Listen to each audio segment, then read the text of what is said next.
Hey everybody, it's Mark J. Ryan and Happy New Year. Hope you had a great Christmas, holiday season, and New Year's. And I'm going to try a little bit something different this year. I'm going to keep doing the podcast. More and more people have said we want to hear more of you. So I'm thinking, what can I do to make it exciting for me and for you at the same time and give you what you want, but also have a lot of fun with it?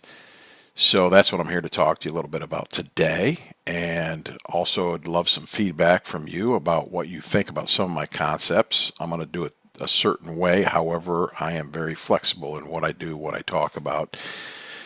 So basically, where I have been, the last podcast, I believe, I talked a little bit about moving to Phoenix, and I'm really enjoying it here. The whole family is enjoying it here. My daughter is thriving here. My wife is thriving here. I'm enjoying the weather a lot. I need to get a little bit more active in some community things and go out and do some more talks and speeches to integrate more into the society. And our son Max needs to do a little bit more of that himself, but he keeps busy on his computer. And that's one of the great things here too. We had, for the longest time, just internet up in Mount Shasta, Northern California. That was just incredibly slow. We had at one point at like a half of a megabyte uploaded, like 12 down. If we got 8, we were lucky. Then it moved up to 100 and 5 up, I think it was. 2, maybe it was 2.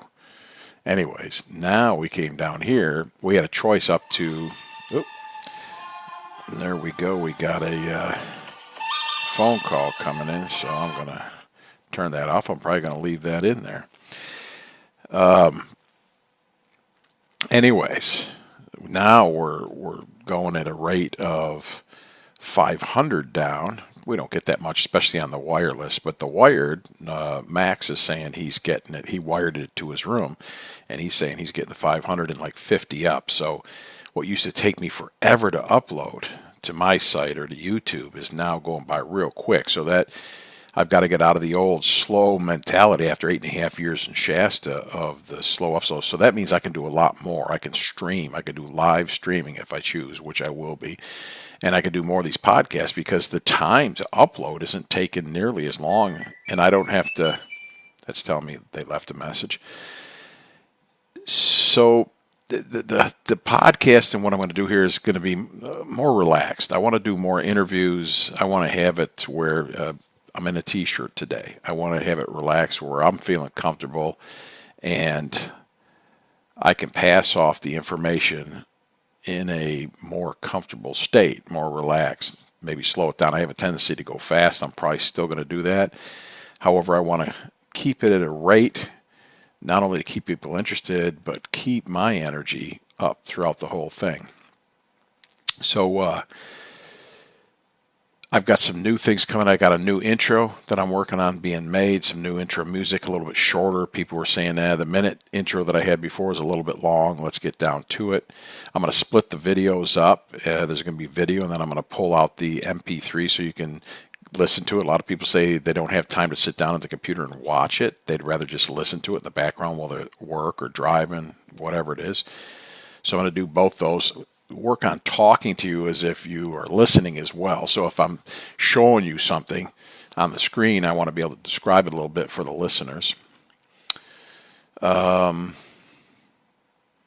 since I've been down here, I've been working on doing a little bit of stop smoking stuff. I really haven't kicked it off. I've been delaying it. Procrastinating would be the best word. I took a class by Ken Guzzo in Las Vegas and went up and saw him and created a product with him up in Sacramento. Had a great time, learned this process.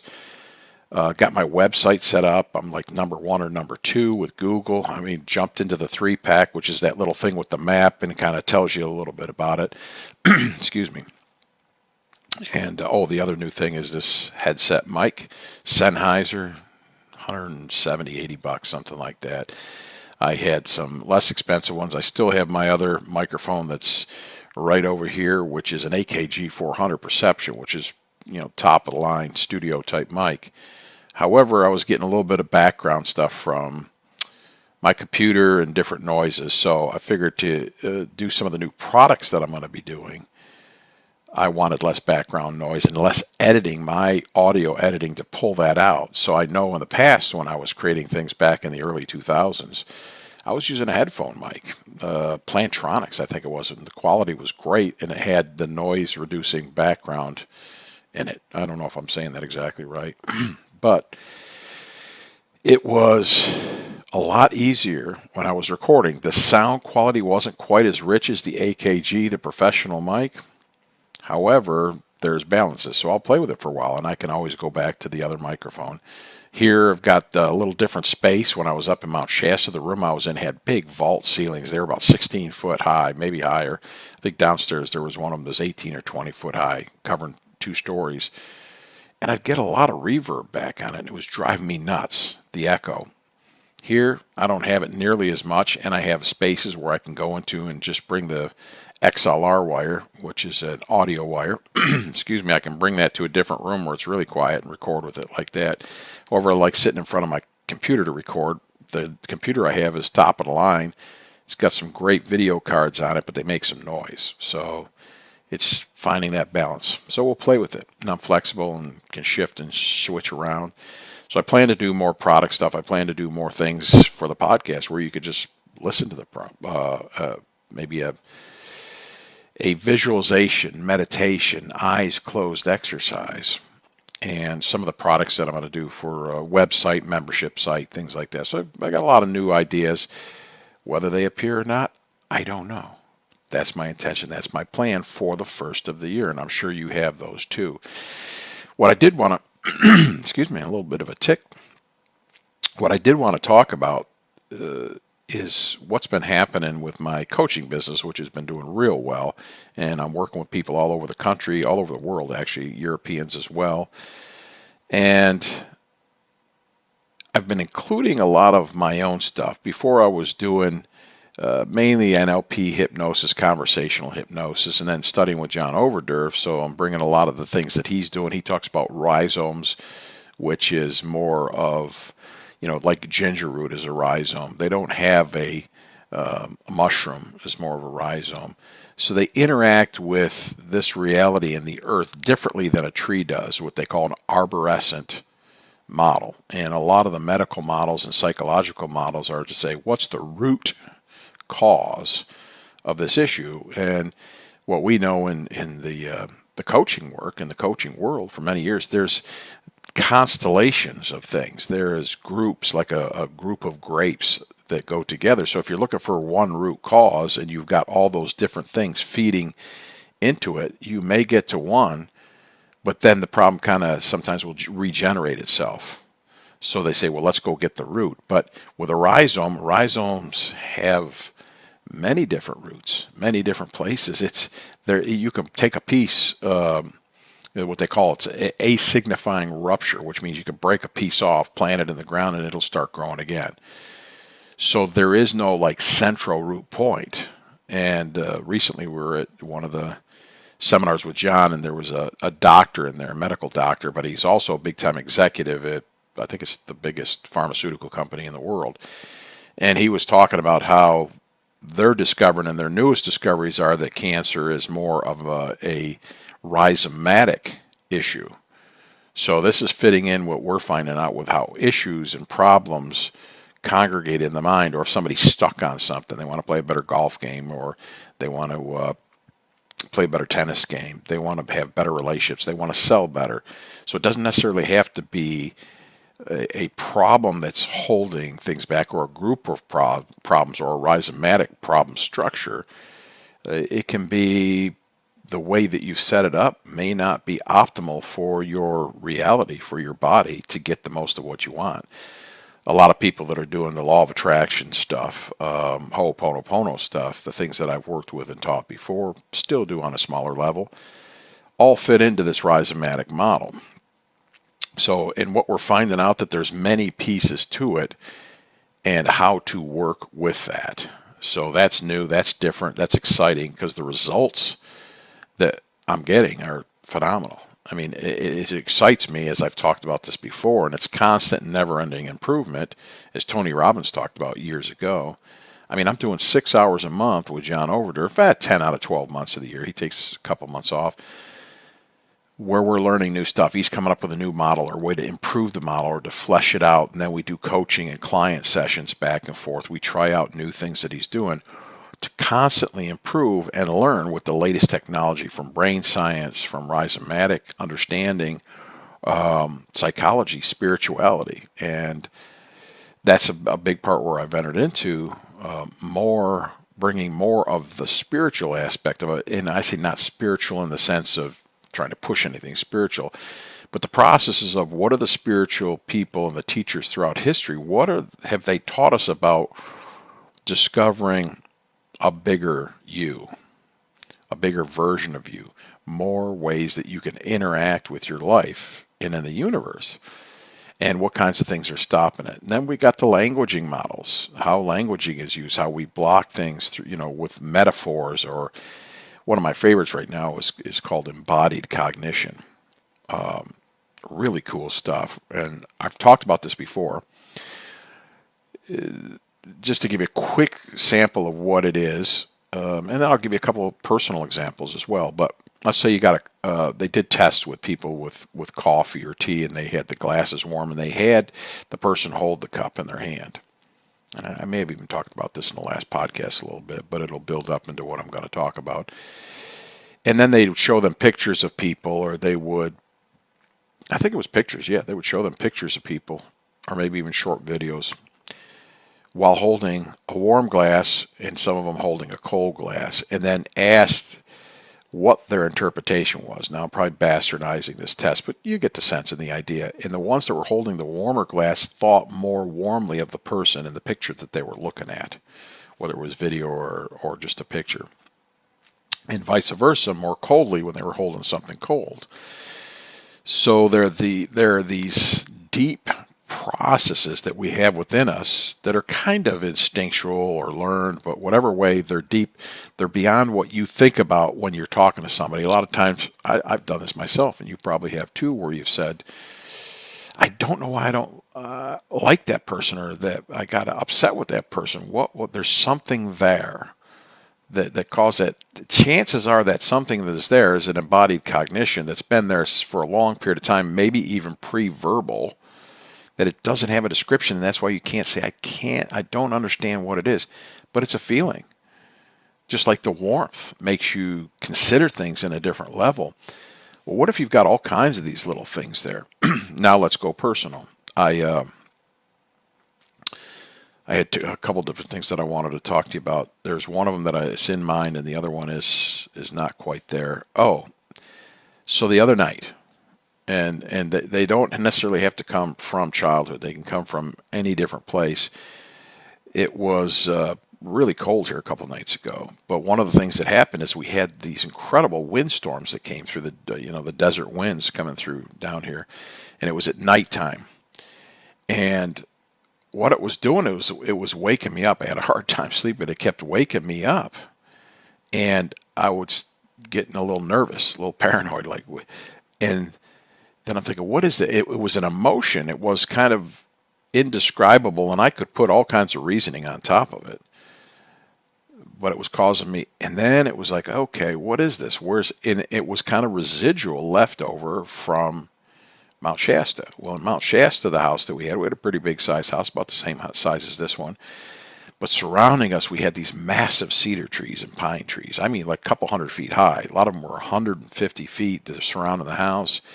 And probably about 4 or 5 years ago, one of them, during a windstorm, I was kind of laying on my back in the bed, looking out the window, and I saw this tree just blowing during a windstorm. Let me use that hand because I'm looking at myself there, and I can see that you can't see that one very good. So it's just blowing like crazy. And at a certain point, I started getting into, what if this tree blows over? And I'm doing some mental calculations. I'm like, the end of that is going to hit the house.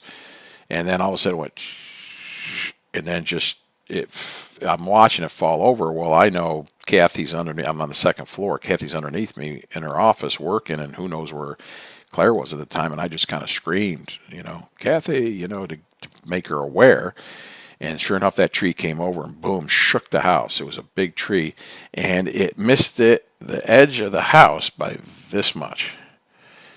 So a lot of times when they'd have these massive windstorms, most of the time it was pretty calm and the trees didn't move much at all. But the winds, when they would pick up, and I think this one was peaking some wind gusts at about 65 miles an hour, and I think that's probably what was going on the other night. They were at least 50. I mean, really blowing hard. And so the house that I'm here now, there's no issue. There's no big trees. There's one tree that's about the size of the top of our house, and nothing's going to fall on our house.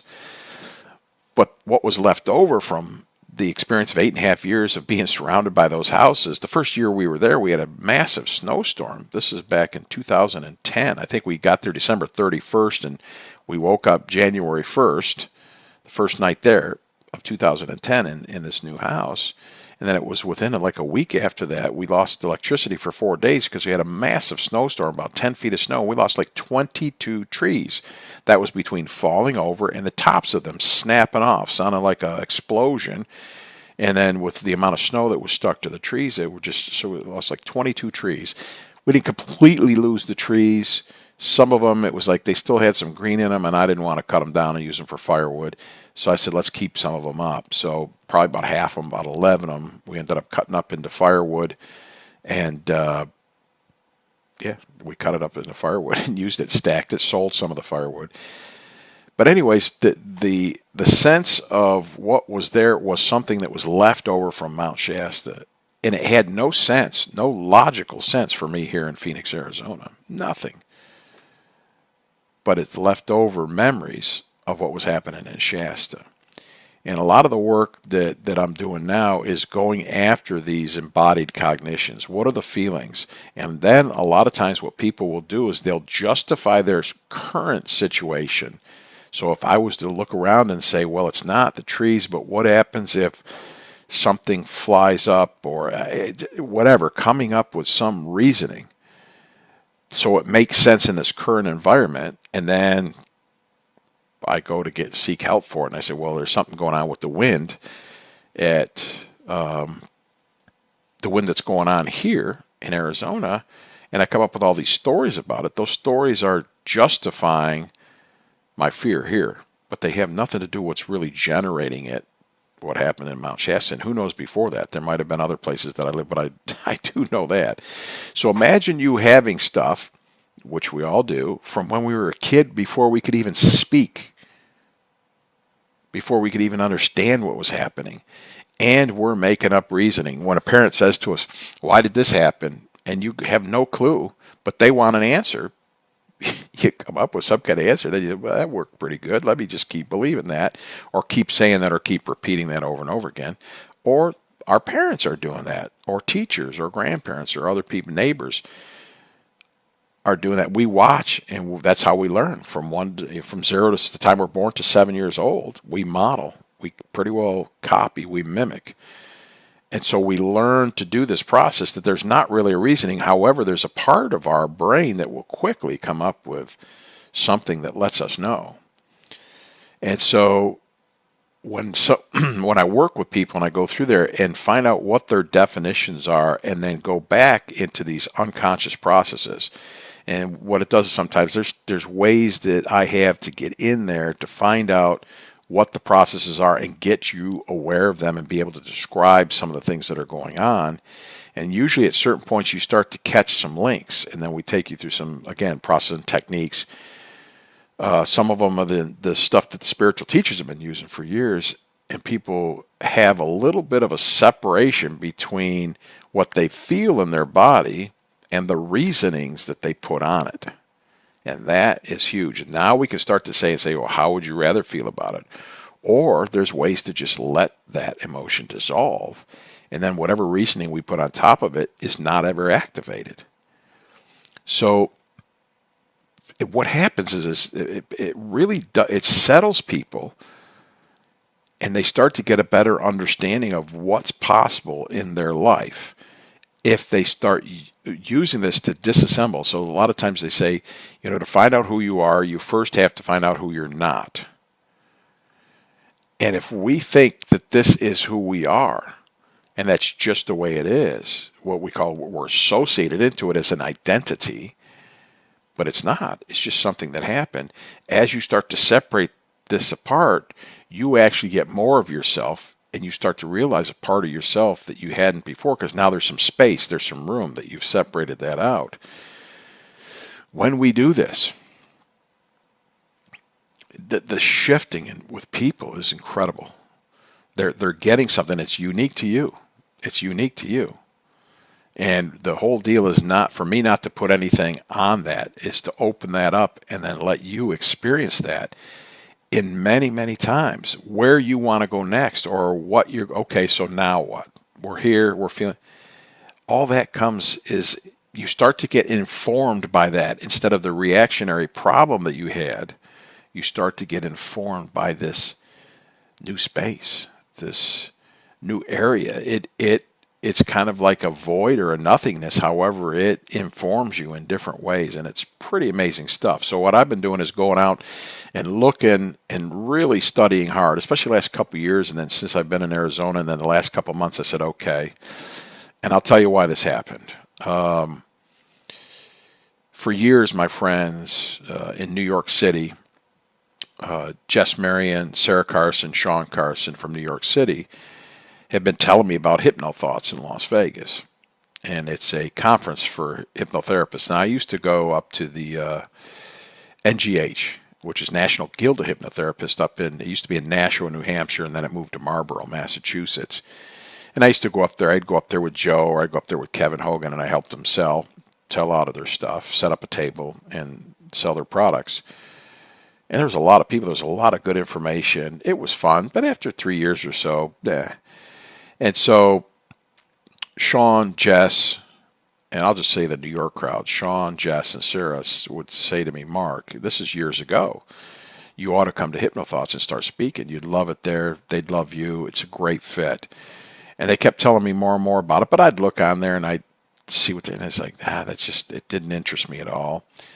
So this last year, a friend of mine, Ken Guzzo, who's another hypnotherapist, was doing a stop smoking class, and I said, I want to take that. So we made a deal for me to film him and make a product with him in exchange for me attending his class. I think it was like $3,600 or something. So, and when I had made a decision to go up there to see them, the New York crowd, the New York crew, Sean, Sarah, and Jess called me and said, look, we're going to HypnoThoughts this year. Can you come up now that no, they still thought I was in Mount Shasta.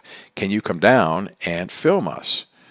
And I'm thinking, this is interesting.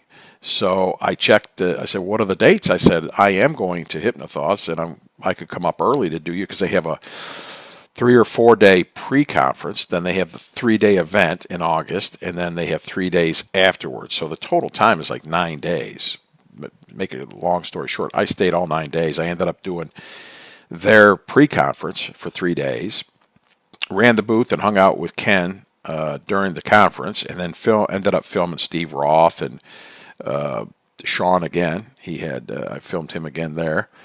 And then during the pre-conference, I actually did a rough edit and got them a product so they could sell it during the 3 days of the event, which is like 1,000 people. And my impression of what this was and what the event was much different being there than what I was getting. And I ended up talking to the guys that are running it and saying, hey, can we have a little talk here? Let me tell you what happened to me. This is what I thought was going on here. And that's all good. But here's the part I didn't see, and you guys need to put this out there more and advertise this more, because it's a really great event. Anyways, and then I did Ken's post-conference. Had a great time. Saw so many people that I knew. It was incredible, the amount of people that I knew. And the weird thing was, it wasn't weird. It was just different. Was how many people knew me and came up to me. But that's that thing like, I'm sorry. Tell me, have we met? And forgive me. What's your name again? Oh no, we've never met. I've seen you. I got a lot of your products. But it was really cool. So then they said to me after the conference is over, come and speak. And come here next year and get a booth if you want or whatever. And I'm like, you know what? I think I'm going to do that. And so as soon as they came out with it for applications to present next year at the HypnoThoughts, I sent in an application, and I'm thinking, what am I going to do? So in my mind's eye, I'm thinking about what am I going to do that people may want or may like, instead of really what do I want to do? What's interesting to me right now? What am I having fun with my coaching and my personal life? What do I do in my time? And I'm just like, I'm going to play it safe. I'm going to go with hypnotic selling, which was how to use hypnosis and NLP and some spiritual stuff on creating an environment that lets the money flow better and the product flow better between people without really concentrating on selling the product, but more the relationship with the individual and the product, the relationships involved. So I put in an application for hypnotic selling. And they said it was going to be weeks later before anybody got any notification. Well, they let me know right away, you're in. We want you. Come on in. I'm thinking, great, okay. So I paid the $100, which is refundable to present. And then it went through a waiting process, and people kept saying, you don't have to just do one thing. You could do other things. I'm thinking, okay, well, so the day before the last chance to apply for another speaking gig, I filled out one or two more. But one of them was, what if I do something with some of the spirit? What would I call it? So I had to come up with a title really quick, and so I come up with hypnomysticism. Hypnomystic Changework is what I put down there.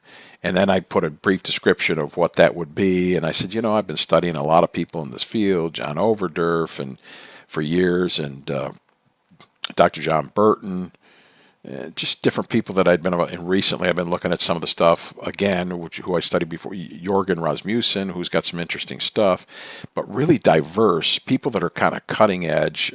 Jamie Smart, really interesting guy, and how he works and how he does stuff. And people that were doing cutting edge work all kind of had a mystical sense and quality, and I feel like that's what I was entering into, bringing a lot.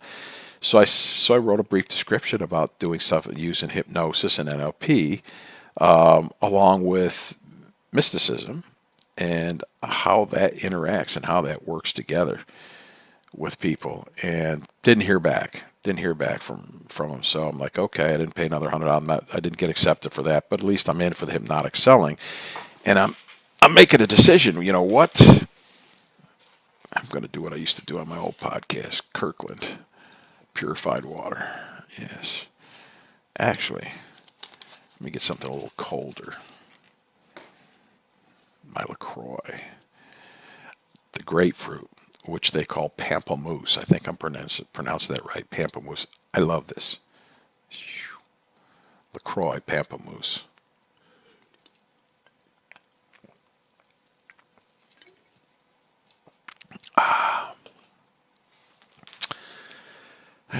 So where were we?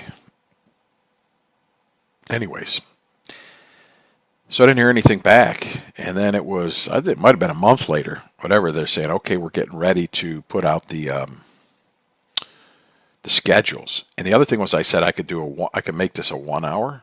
I can make this a 2, 3, 4 hour presentation. It doesn't matter. And I did apply also for the pre-conference and post-conference, but they had like 400 people apply.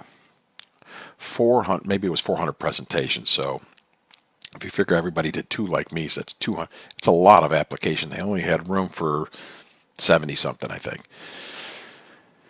Anyways, so it comes out, and when it comes out, I'm finding out that I'm presenting Saturday morning from 8 to 10, and hypnomystic change work is what they put me down for. So I'm like, how is this? They accepted me for hypnotic selling. So I'm looking, I'm saying, okay, this has got to be what I'm supposed to be doing, because I was preparing to do the selling stuff and going in there. Now, I love the selling stuff, and I love teaching people about selling and watching them improve and how they sell, doing coaching with that. I love working with business people and corporations and golfers, you name it. But it's not really my passion. My passion is deeper than that. It goes into just to give you a sample, when I was at John Overdurf's a couple months ago doing the practical practitioner with him, I went to Georgia, flew to Georgia, and filmed him and assisted. It was just me and John, and Kirsten was there as well. And I got talking about this, and me and John would stay up till sometimes 2 in the morning having these long talks. Now we're doing a whole day of class. This guy's got amazing energy. Does a whole day of class, then cooks dinner every night for us, me, Kirsten, and him. We had a couple adult beverages, and then we start talking, and then Kirsten, usually around 9 or 10 o'clock, says, okay, I'm going to bed. I got to get up early and take care of the horses. They got two great horses there, Cloud and Lyle. Lyle was world champion, and then Cloud was a horse that was a rescue horse that they're taking care of. Excuse me. So anyways, Kirsten's working her butt off there, and she doesn't have a hand or anybody to help her, so she's doing it all. She's cleaning the horses. She's cleaning their hoofs, make sure that they're healthy, their stalls, everything that's involved in that. So she was doing that most of the day, and then John's teaching, and I'm helping. And then at dinner time, like I said, and then John starts talking, and he's good to, and I'm like, but he keeps himself fit. He eats really good. He eats healthy. He doesn't eat a lot. He works out like 2 hours every day, jumping rope, lifting weights. And like I said, again, his energy and how he keeps his energy during the course is amazing. So you'll understand one of the reasons he's one of my top models and mentors in the world. So we would talk into the night, and was talking to him. I said, what is it about these conversations we have, and why aren't we hearing about this in other NLP material? You know, it's limited. There's a little bit of it here and there. He goes, NLP was designed to be more of a technology, and Richard Bandler and Richard and John Grinder intentionally made it that way, and to keep out the philosophy. They didn't want a philosophy behind it to detract it. They wanted it to be a basic raw coding type technology that then people could go into. But most people have kept it in the raw technology and not brought any philosophy into it. And I'm like, oh my gosh, that's it. That's it. That's the piece I've been, because I said I love talking about why, what causes the issues, what causes the problems, and then how can we work with them? How can we help people get through them and learn and expand and open up with new resources, and to interact between what's the technology, what's the spiritual element of it, and to put, so as we're talking about this in our models, and we talk about a lot of times to expand the model. A lot of times I just love talking to John. If he gets a new idea and then he takes it off and does a TCU class and puts his spin on it and makes it his, and it's like, great. So in a way, we help each other in that sense. So the philosophy about it, I said, so when I'm talking about the mystical stuff, and that's all philosophy. And he goes, yeah, we're talking about the philosophy of why and how this works and what it is, and how to make it more interesting for us. And that's what keeps it interesting for us. So you get in the shifting and everything that's happening with people. However, the how can I say, the craft that we do to keep us interested instead of just blatant techniques. It's kind of like when I went to college, I became a computer programmer, a data processor, how to process data. And I realized this last time I said, wow, John, I'm still a data processor, aren't I? He goes, yeah, you sure are. However, what are we doing with the data as we process it? You know, what kind of site are you working on? What am I programming it for? That's got to be interesting. The content, which we were not supposed to get involved with at all. I love the content. When people start telling me about their lives and how things are going, it gives me a picture of who they are. Sometimes it's just somebody's in a hurry. I just get right down to it. Some people I've worked with in the last couple of days, finding out about their lives, what they did for Christmas, what they did for New Year's, and it gives me a deeper connection with them. And I'm able to use some of those resources in the work that we do. So I'm bringing in some content. And a lot of people say, no, that's a no-no. And I'm like, no, it's what we make of it. We're using the basic coding as a data processor, a computer programmer that I was. That is just, it's basic stuff. It's foundational stuff. But what are we going to use it for? So anyways, I wrote John and I started telling him about what happened with the hypnothoughts thing, and that I wanted to make this, I wanted to write a book. I wanted to start maybe making some products and and he's just like, dude, you know, Don't worry about the sales stuff. Don't worry about the smoking stuff. This is what you do. This is what you like. And the work that I'm doing with people, I get to share this and open this and talk about it, finding out what their model of the world is, and where they're at in their lives, where they're at spiritually, where they're at with their work, and to take this information and to fill their realities, to fill your realities with this and the potential of what this is. And I keep talking about it and I keep harping on it because it continues to expand. I thought, okay, there's going to be a certain, years ago, I've been doing this over 30 years. Okay, there's going to be a certain point where I'll grow with it, get bored with it, and want to. No, it just keeps getting better and better and better. And I love doing the work with myself. I've got coaches, people that I'm working with that hopefully I'm going to start introducing you to with some interviews and things. But this is fun. And the thing is the lives that are being changed and how they're being changed.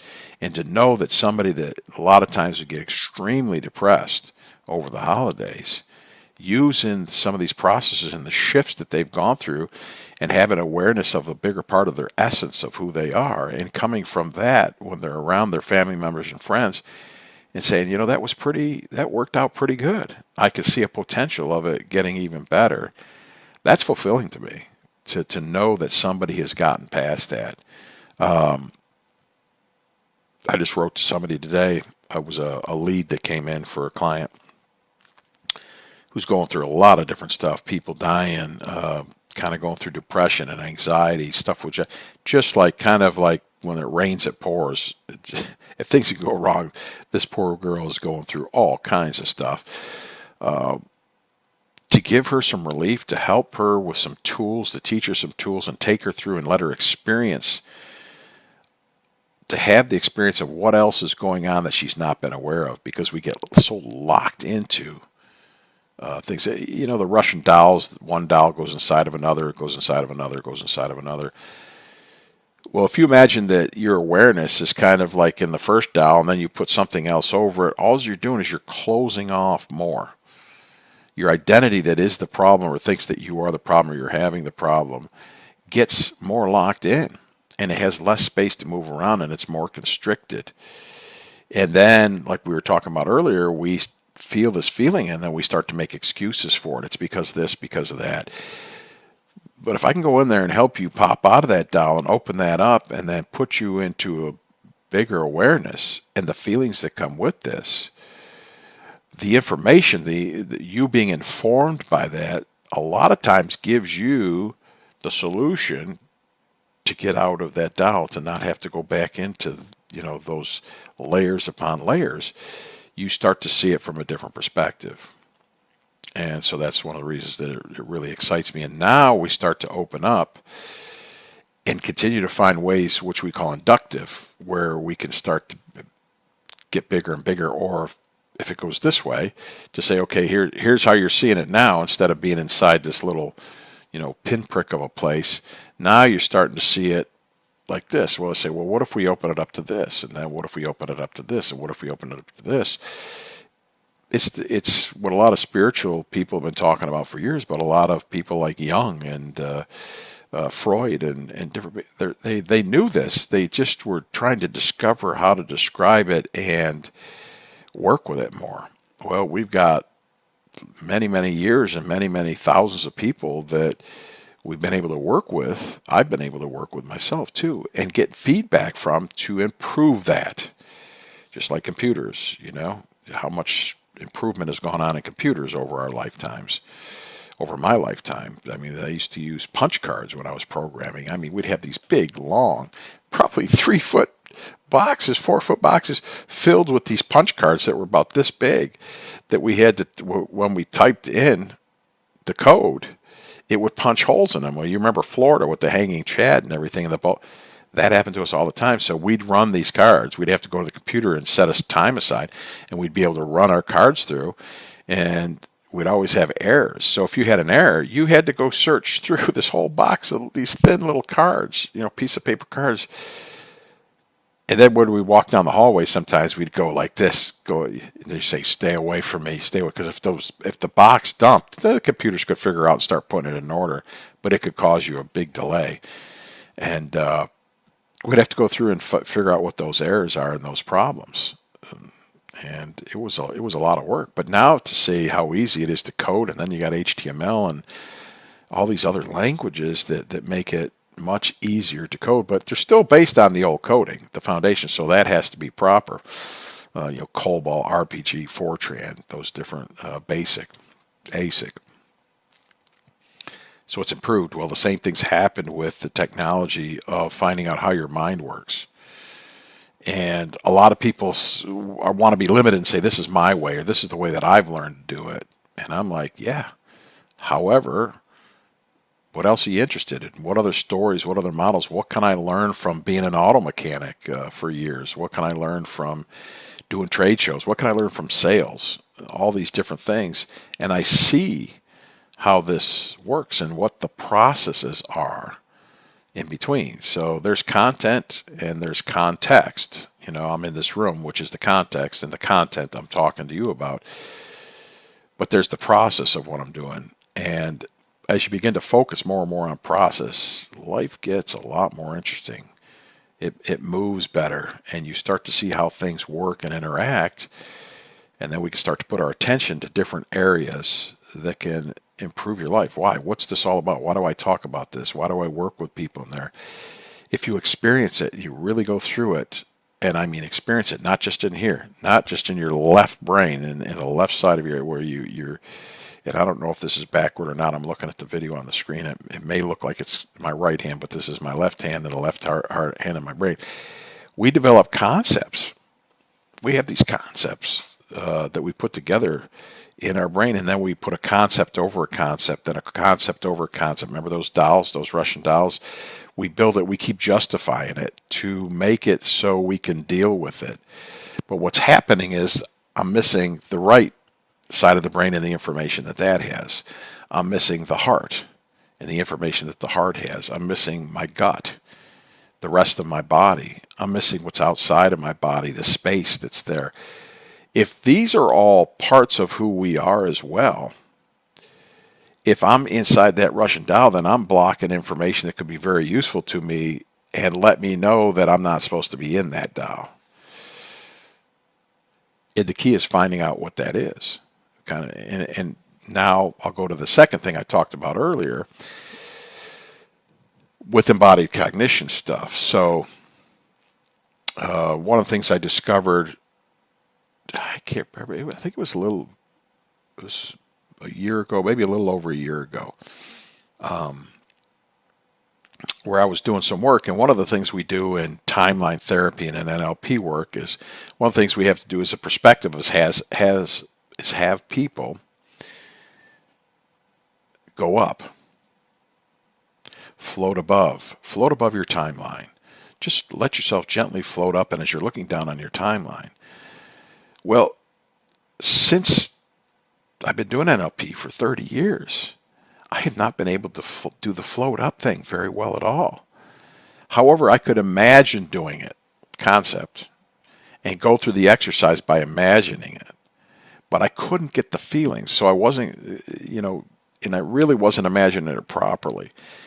And so on that TCU call that I was talking about with John Overdurf, I was doing a coaching session. I mean, I can't remember if it was Yos or Jess. Anyways, they were the coach, I was the client.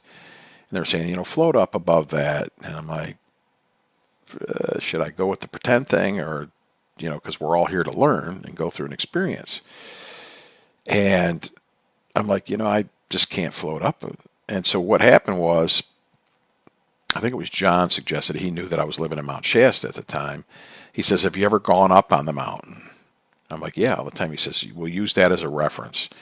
And he goes, you got places you can look? I said, yeah, there's one. Where's a good view? I said, right now in my mind's eye, I'm seeing it, and it's kind of located in my mind's eye. But even though it's in my brain, I still kind of see it outside of myself. My vision, my internal vision in my imagination sees it there. And we call those submodalities, location of the submodality in the picture. And I'm seeing down, looking down from the top of the mountain at this. Let me move my hand over this way.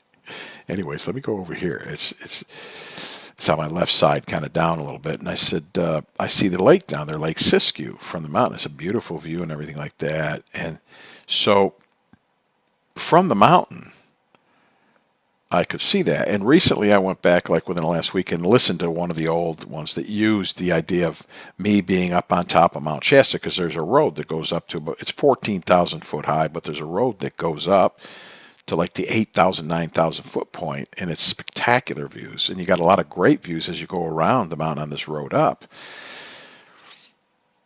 And I'm thinking about it in the last week or so, and I'm thinking, what was it? Why is it that I can do that? And anyways, we did the process. It worked well, but I'm thinking, why is it that I can do that? What is it about? And then back to the embodied cognition stuff. I'm like, oh, here it comes in, my unconscious mind, because I've got a decent enough relationship and I know what to look for and how to look for it, which again, I teach you if you're the podcast or if you're doing a coaching session with me. I started getting more fine-tuned in, and I said, why can I do that and not float above the time? And then, because of what I would do, even in dreams, if I started having these great flying dreams, I'd wake up a lot of times going, whew, breathing hard, and what is this? There's something in there. And so after doing enough work, my unconscious finally started revealing this to me, because I didn't have anybody I was coaching with at that point to say, okay, let's fine tune this. Let's spend a couple hours really going in and finding out what this is. And memories came back to me of when I was a kid one just came in right there. Just, that's funny. So the one that just came in there, right there, was me climbing up in a cherry tree. And being up in a cherry tree, and I was probably 6 to 8, somewhere in that range, maybe even younger. And stepping on a branch that broke, and I went all the way to the ground. And knocked out, I guess, because I remember kind of like waking up going, I couldn't breathe because the wind had been knocked out of me. And my friend's father was running out, screaming to his wife to call an ambulance. And wow, this is pretty interesting that it comes up like this. So this is sitting there. This is unconscious memory I haven't had in years. And there it is, because I've started fleshing out information, which I'll talk to you about, the ones I was just going to tell you about as well. And then that goes back and opens up to more. So I went straight down, hit the ground, knocked the breath out of me, and I was hurting for a while. However, I had enough to go, like, I'm going, no ambulance, no ambulance. Like, he goes, no, I don't care, I'm calling an ambulance, no ambulance. So anyways, I convinced him. He goes, will you settle it? I said, yeah, if I don't call an ambulance. So he didn't call an ambulance, got my breath back. Don't remember what happened there, but there's an isolated memory, and there's all kinds of work that I can now do with that and play with that to say, all right, what are we going to do with this? How can I make this useful to me? Or can I just dissolve it and let it dissolve and see what happens with that energy that's been locked up in that little Russian doll for all those years? So the memory I was accessing before I got to the cherry tree memory, interesting, was this is probably mid-teens, going up and climbing a water tower with a bunch of guys that I knew that didn't know them real well. I was just getting to know them.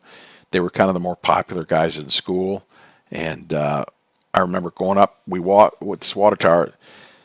Now, I'm not sure. It was 100 to 150 feet high. It was really big, really tall water tower, really big water tower. Anyways, we climbed up, and then there's this little, it was kind of a, like a big tire shape, but more bigger like this, kind of like a barrel, like a big barrel. And then around the bottom of it, there was a walkway that had like a railing that was probably, I don't know, 3-foot railing, steel railing. And then it was steel mesh, so you could, where you're walking, you could see down through.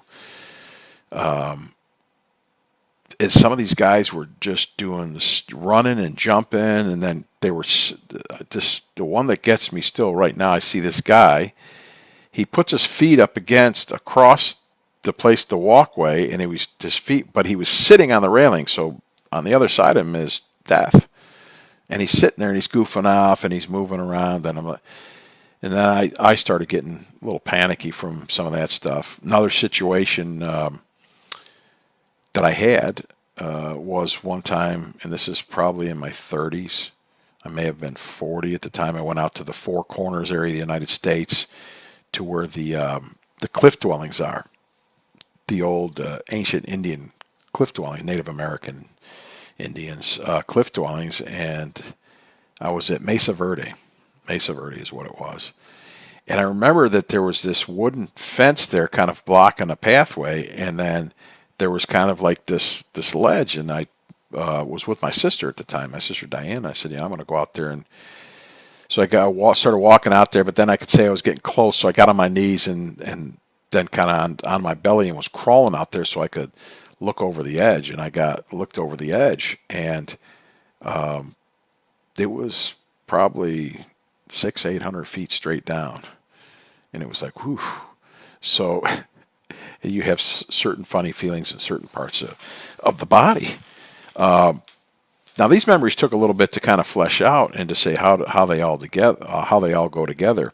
But a lot of times, if you can solve one of these things and work with one of these things, the driver that was in there will alleviate the other processes or the other memories. You still have the memories, but they don't affect you the way they do. And what happens a lot of times, the memory, like me looking over this edge and the feeling that I had that right then, the body, the unconscious mind will use that at other times. So me floating up, me being in a dream, stuff like that, boom, it accesses that and I get the feeling, and I can't, as much as I enjoyed it in a dream, I was popping out of it. Or float above your body. Go out, float above your timeline. That's coming in. I don't know what's going on. I know that I'm going like, I can't do this. So my unconscious is not letting me do this. So as you think of the things in your life where this has happened, and how many of these things, and I've found tens, hundreds of them over the years, and as I alleviate that more, my life gets better. I open up. I get to experience life much better. So anyways, probably the worst part of the deal was I started to back up from that cliff, and I kind of turned around over my shoulder and looked back there and realized that when I was crawling out there, I didn't realize that it was curved. So I'm trying to back up uphill. I was past where I saw it was flat and went down because I'd crawled so far, and I don't know what's underneath me. I don't know if it's hanging over there. They had that fence there probably for a reason. I wasn't thinking too well. I know I wanted to look and see what was over there. Now another memory just popped in. So anyways, I had to back myself up over there. Now comes another kid memory, and this is 8-10 years old. I remember going to downtown Rochester, New York, and we were doing something in Rochester with my father, and me and another man were like, come on, let's go up there. And it might be the top of the Xerox Tower, or no, the Holiday Inn maybe. Anyways, it was 25, 30 stories up. We went up, and he was able to get us to the roof. He knew somebody or whatever, so we went onto the roof, and we walked out there. Now, the roof had an edge that was about this tall. So we're all walking over towards the edge. I'm feeling things in my body right now. We're all walking over towards the edge. And it's a building with this much of an edge on it, maybe.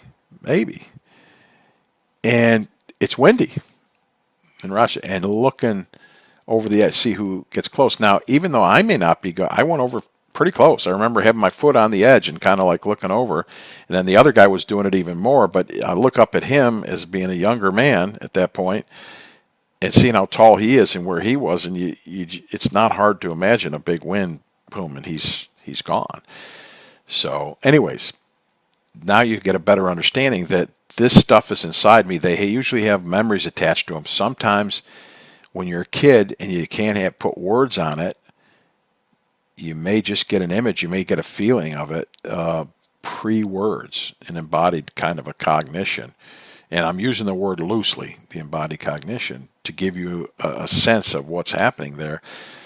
That some of these events may have happened and you made determinations. I mean, think about things. When you were a kid, if you got grounded for a week or you couldn't go out and play with your friends, it seemed like forever.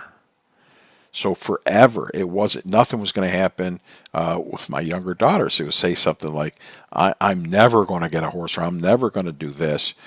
I know what never means. Back then, it was not going to happen, and we get stuck into a certain belief system based on those early embodied cognitions, what if they're still hanging out inside you?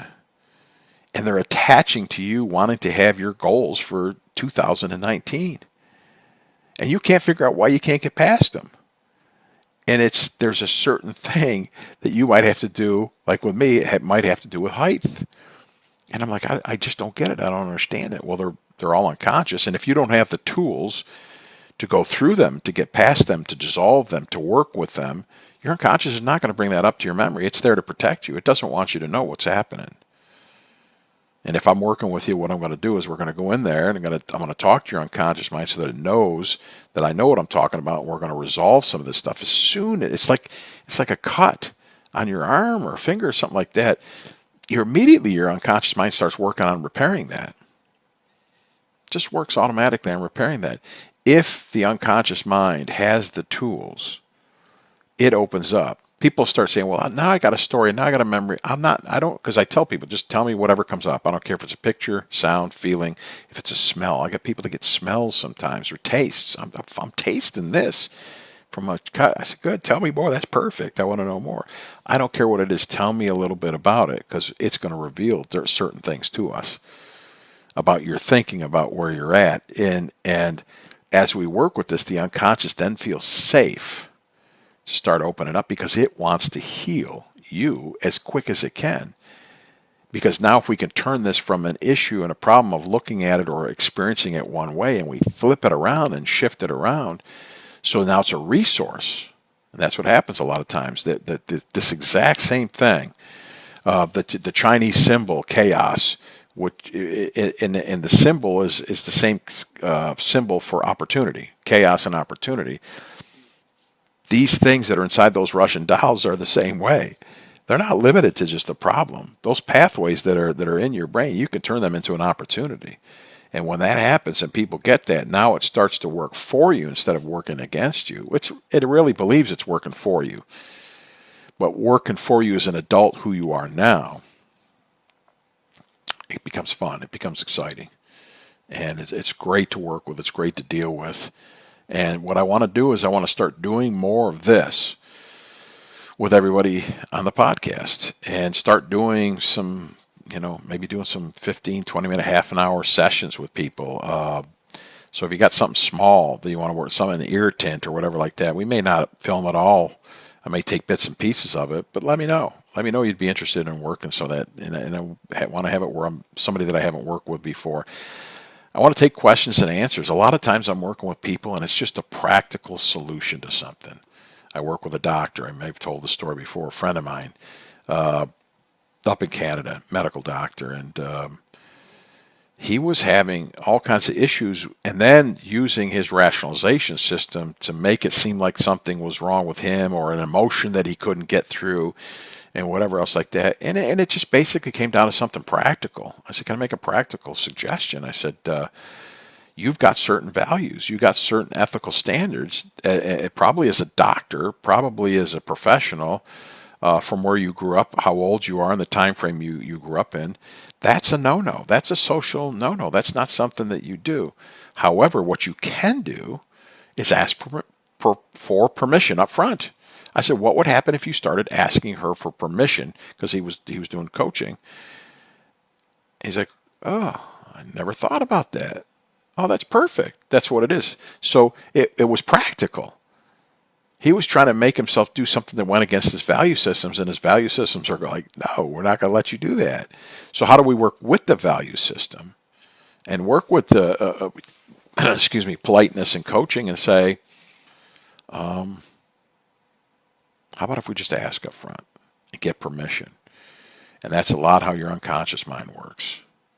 Because once that happened and once he did, then all of a sudden, all the stuff that he thought was a problem was not a problem. Was not a problem. I worked with a guy yesterday that the same thing happened. He's really good. He's very successful in what he does. I'll get his permission before I say anything more, but just to give you a basic sense of what it was something practical. I said, what if you just do this? What if you just did this practically? And he's like, I never thought about that. I said, how would that work? How would that work with your system? Thinking about the stuff we just went through, the process, some of the clearing that we did. I said, if you brought that in and applied that in the beginning, and knowing that this was a solution, the practical solution that you could handle, you didn't have to do stuff that wasn't within your values. He's like, nah, that's it. That's all. He was an executive, so he knows to go, yeah, that takes care of it right there. That's it. That works. So all this stuff that a lot of times you may think may be an issue is just a practical solution. And the ones that are issues, I love working with those too. Having a lot of fun, but doing it for 30 years. Get real efficient at it. Some of this new stuff is pretty cool. And I've been using it with the last clients. I actually used some of it with a friend of mine. And then when Kathy, my wife, saw what I had done, she goes, will you do that with me? Did it. And didn't take very long. And she's blown away. Which you want to talk about something that makes me happy is when somebody, I usually don't work with family members, but if they need it and they want it, but anytime, I'll work with them. And to know that she got such amazing benefits from this new process that I integrated with the old processes, how quickly and efficiently and powerfully it worked to just clear up some stuff with her. The realization she got about like, oh, I see why I did this and why I thought, oh, and I can stop doing that. And it's just like dominoes. It changes. Oh, that's how quick your brain works. Once it gets it, it gets this shift. Whether it's going to learn, okay, I see somebody with a golf swing and they're thinking about a certain way. They got something in the wrong order, the firing order. That's kind of what this guy was yesterday. And actually, there's another guy the day before in Europe. It was a firing order issue. They're doing something first that they should be doing second. So I said, what if you did this first and then did that second? It's like, oh. But it's the guy with the pipe, the guy that I don't know if you heard the pipe story. This company had a bunch of boilers in the basement of a big building, and they've had all kinds of people go through it to fix it. And they're saying, you need John Robinson. John Robinson can fix this. Okay, let's get him over here. Let's get you. So John Robinson goes in there. He looks around. Yep. Okay. Yep. Okay. Boom, go gets the valve, turns the valve a little bit, go gets a hammer, bam, hits it with the hammer, steam starts going, boilers start working, and then he sends a bill for like $1,000.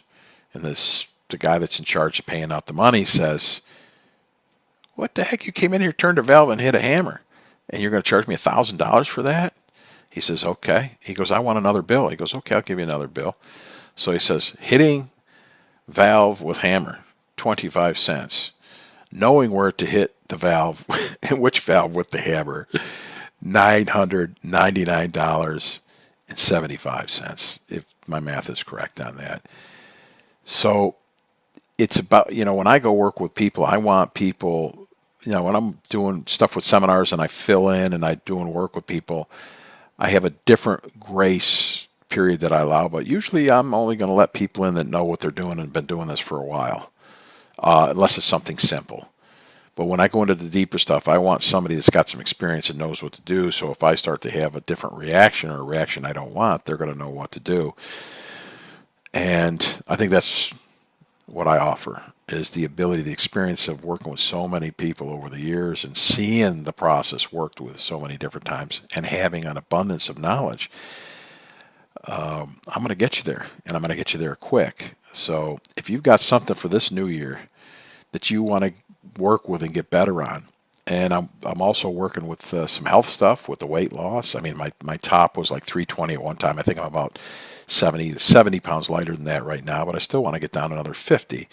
So I'm using some of these new processes with that too. So I'm now working with weight stuff, smoking. Probably not so much with the smoking because I like this deeper stuff, but a lot of times with smoking, this deeper stuff may totally be relevant to that. So I'm going to be working with a couple people to play with this and experiment with this new model and use the new processes I work to get them to stop smoking regardless. But I want to kind of tweak things and play and experiment a little bit.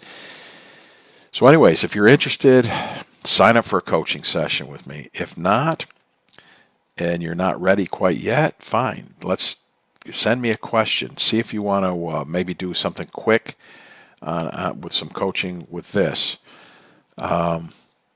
let me know things that you're interested in, because I like talking about all kinds of stuff. I've been a lot in the last few years heavy on politics, which I think is great because it talks about how people process information and what they think about it. And but a lot of people, the politics gets too emotional as much as it is divisive right now. It may not be the best. So I used to talk a lot about sports, and I don't talk too much about sports. You want to talk about golfing? I'll talk about golfing. Neuroscience, love it. Spirituality, love it. Success stories, what you've learned about it. I want to go deep into this, and I want to kind of go through questioning. If there's certain guests you'd like me to have on or people you want me to interview, let me know, or types of people you'd like me to interview. Other than that, I'm going to have fun with this and go with this. However, I am flexible, and I love your input in this. Hopefully, this is a good start. Next time, I'm looking forward to you seeing an new introduction, not the minute one. We'll keep it down to maybe 15 seconds or so. And some new subject matter and ideas. Anyways, it's been great talking to you again. I look forward to 2019 being a spectacular year for you, for me, for everybody. And let's use this technology to make the world a better place. And it starts off with you. It starts off with me. We make ourselves better. We open up to that. We model. We start to model to the community, our family, our surroundings, our workplace, the community, and then in general as a whole. If we get a bunch of people and you become part of that community, and if you're listening to this, you probably are already on that path. If we can improve the ways to do this and the speed that we do this and the power that we do this with, then it changes our world for that much of a better place to make it more inviting for us to live in.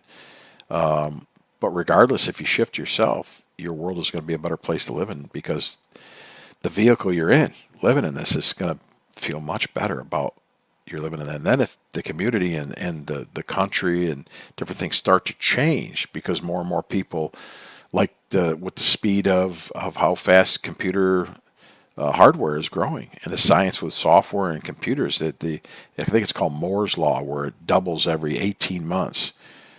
Well, the same thing's going on in who we are. It's growing and it's getting faster, and I'm seeing it, and it's like, wow, let's talk about this, and let's see what we can do with ourselves again to improve ourselves, our life, our reality, our families' lives, our workplace, our friends, our community, our world.